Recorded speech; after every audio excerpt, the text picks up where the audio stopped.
estudo para ter mais conclusões sobre essa pílula. E agora a gente vai apresentar 3 depoimentos de pessoas que tiveram o uso, ou parentes que fizeram uso da pílula. A Ana Brito conversou com essas pessoas. Pela internet, nós entrevistamos um médico oncologista. Por conta própria, os pacientes dele usaram as cápsulas. Nós também conversamos com o filho de uma paciente. Ele acompanhou a doença e o tratamento da mãe, incluindo o período em que ela tomou a fosfetanolamina. Olha, grande parte dos pacientes, meus pacientes que fizeram uso da medicação, eram todos pacientes que já estavam numa fase mais terminal da doença. Essa droga, quando utilizada nessa fase terminal, ela não vai trazer nenhum benefício. Como profissionais, a gente tem que ter muito cuidado. Muito cuidado, a gente não pode aceitar que coisas que não tenham a comprovação científica sejam utilizadas. Então é importante, primeiro, que se acredite naquilo que já existe comprovação científica. Depois, que a gente não faça uso de medicamentos sem que a gente tenha o devido cuidado com aquilo que a gente não espera do medicamento, que são os efeitos colaterais. Quando a gente não sabe disso, é muito perigoso usar qualquer medicação em qualquer área da medicina, particularmente no tratamento oncológico. O advogado Denis Cincinnatus conta que os médicos tentaram de tudo para salvar a mãe dele, que faleceu há 20 dias. Minha mãe, há 1 ano e meio, foi diagnosticada, com câncer de pâncreas com metástase no fígado. A gente sabe que o câncer de pâncreas é muito severo, ele é muito agressivo, mas de qualquer forma a gente tinha algum tipo de esperança, Então não tinha realmente mais chance. Inclusive o médico tinha dado no máximo 1 semana de vida para ela, Foi aí que Denis entrou na justiça para conseguir as cápsulas de fosfoetanolamina. Denis, você contou que a sua mãe teve uma melhora depois de começar a tomar a fosfoetanolamina, Especialmente na questão da dor. Como é que você percebia isso no dia a dia? O que mudou na rotina dela? Nem com a própria morfina de 4 em 4 horas era capaz de conter as dores, o sofrimento dela. Então, depois da fosfo, isso diminuiu bastante. Então, logo após ela começar a ingerir a substância, ela praticamente tomava, quando tomava, 1 vez ao dia.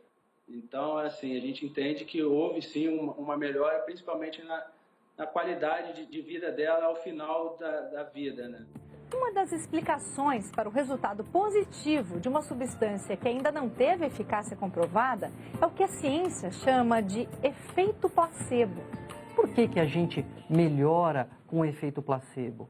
Existem várias explicações, existem várias teorias. Pelo fato de você saber que está tomando um remédio, você já se tranquiliza, diminui o seu estresse, diminui o medo da doença. E com o controle dessas emoções, com menos medo, com menos preocupação, vem um bem-estar e surge uma sensação de melhora que nem sempre é verdadeira, mas que às vezes é verdadeira mesmo, porque diminuindo o estresse, melhora a saúde, o organismo reage melhor e algumas doenças podem melhorar. Mas e no caso dos pacientes com câncer? O que poderia explicar a melhora que eles afirmam ter sentido? A gente ainda não sabe se foi por um efeito próprio do remédio anticâncer ou se foi por causa de um efeito placebo. Ninguém está dizendo que o remédio não funciona, só está se dizendo que não foi testado para saber se não foi um simples efeito placebo. Porque grande parte dos relatos são de melhora na dor. Fala-se em melhora de até 30% dos casos de dor, ou 30% de melhora na dor só com remédios placebo. Então, a melhora dos pacientes de câncer com essa pílula pode ser por um efeito dela, mas também pode ser por um efeito placebo. E só pesquisas mais profundas vão poder diferenciar uma coisa da outra.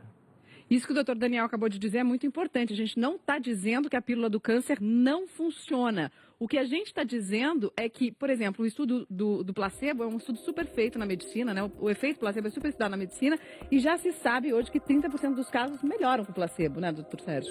Correto. O placebo ele é usado em vários estudos e sempre que a gente compara 2 grupos, um tratado com placebo, no grupo placebo, a gente nota melhora em vários casos, mesmo sabendo que é uma substância inerte, farinha de trigo. Que não tem nenhum efeito medicamentoso. Nenhum. Exatamente. Então é um efeito muito real, mas que a gente tem que ter cuidado e no estudo clínico isso tem que ser muito bem separado para não confundir o efeito placebo com o efeito verdadeiro da droga.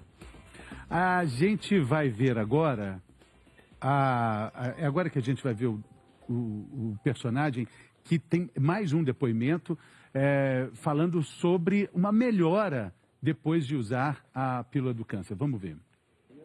Há 2 anos, José Luiz luta contra um câncer que começou na perna. Fiz 31 sessões de radioterapia na coxa, de modo a tentar conter a doença. Mas as células cancerígenas se espalharam pela corrente sanguínea, a chamada metástase. Em março desse ano 2015, surgiram, através de uma tomografia, múltiplos nódulos nos pulmões. Ele fez a retirada dos nódulos, mas depois de 2 meses apareceram outros. Foi aí que José Luiz decidiu não fazer a quimioterapia e tentar a fosfetanolamina. E por decisão própria, por vontade própria, não houve nenhuma sugestão de médico. Eu tive contato com a fosfetanolamina através das redes sociais e eu fui atrás de um advogado, eu obtive uma liminar, obtive as cápsulas em São Carlos no dia 13/10 e comecei a tomar essas cápsulas. E no dia 19 de novembro foi a última cápsula que eu tomei e foi quando eu fui fazer uma nova tomografia no Hospital AC Camargo. Essa tomografia mostra que os 3 nódulos que surgiram no pulmão que eu tinha acabado de operar, elas reduziram 35%, 42%, ou seja, quase pela metade. E nesse período todo eu continuei trabalhando, cuidando da minha família, sem efeito colateral nenhum. Meus cabelos estão aqui, minhas unhas dos pés, meu sistema imunológico está ok, graças a Deus eu passo muito bem. José faz parte do grupo que se mobilizou para conseguir a liberação da substância. O paciente oncológico, ele não luta só contra a doença, ele luta contra o relógio, cada segundo é importante. Então, essa velocidade não é compatível com aquilo que nós precisamos. Então, doutor Marcelo, Ana Brito encontrou o seu José num dos protestos que aconteceram nessa semana na Assembleia aqui de São Paulo, né? O que o senhor tem a dizer sobre o depoimento dele? É aquilo que a gente tinha comentado antes. A gente não está aqui para ir contra os pacientes ou para ir contra ninguém. A gente está aqui para ajudar. A gente só não pode pular etapas. A gente só não pode arriscar ou expor os pacientes a efeitos colaterais eventualmente inesperados ou eventualmente que a gente não consiga lidar, né? Que pode acontecer a regressão de lesão, pode. São fenômenos biológicos que acontecem, eventualmente pode estar relacionado ao medicamento, ao remédio, à droga em questão, mas a gente ainda não tem essa comprovação. Então, tecnicamente, como médicos, como oncologistas, a gente não pode prescrever ou não pode orientar o uso. O professor Gilberto, lá de São Carlos, que é o criador da pílula do câncer, deu um depoimento depois quando soube da intenção do governo de investigar e de estudar a pílula. Vamos ver o que o professor falou. O senhor pretende acompanhar de perto esse trabalho nos hospitais? Estarei lá, inclusive para ajudar. Eu acho que o meu acompanhamento é mais ajuda, porque é uma transferência de uma tecnologia aparentemente simples, mas necessita de um acompanhamento para que saia tudo a contento, né?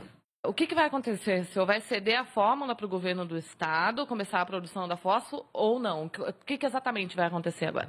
Não existe ceder a fórmula para o governo do estado. Você autoriza o governo do estado a fazer. Porque se eu ceder, alguém vai ser exclusivo e não tem exclusividade. Isso é uma substância que tem que ser fabricada em qualquer lugar que houver necessidade. Pode ser a cura do câncer? Pode. Acho. Desejo. É o que a gente deseja também, é o que todos nós desejamos, né, doutor Sérgio? Todos nós queremos a cura do câncer, a droga tem que ser investigada, porque são casos como esse em que se refere uma melhora objetiva da doença que nos interessam. Nós queremos ver nesse estudo que está sendo feito quanto por cento dos pacientes vão ter um resultado favorável. Pois é, e vamos falar sobre isso daqui a pouco. Uma doença com tantas variáveis, tantos tipos diferentes de problemas, tantos tipos diferentes de câncer. Será que só tem um tipo de tratamento?